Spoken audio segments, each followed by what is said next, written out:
শহীদ ভাইয়েরা শুয়ে আছেন। আমরা এখানে শোক প্রকাশ করতে আসি নাই, শোক পালন করতে আসি নাই। আমরা এসেছি আমাদের শহীদ ভাইদের সাথে সাক্ষাৎ করতে।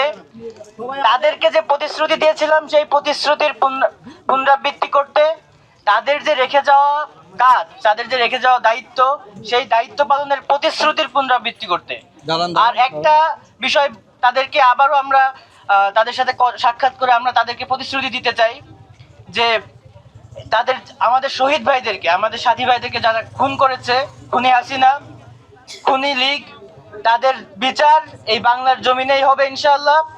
আমরা বেঁচে থাকতে হোক আর একদিন আগে হোক বা একদিন পরে হোক, তাদের বিচার হবে।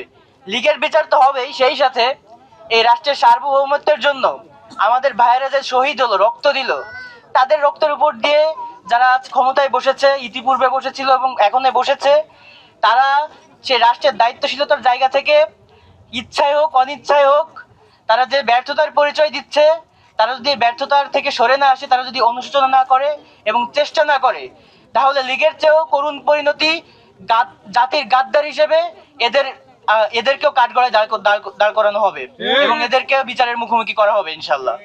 সুতরাং আমরা শহীদ ভাইদের কবরের পাশে দাঁড়িয়ে পুনরায় আমাদের সেই দায়িত্বের, পুনরায় আমাদের সেই শপথের পুনরাবৃত্তি করে আমি আমার বক্তব্য এখানে শেষ করছি। ধন্যবাদ। ইনকিলাব জিন্দাবাদ।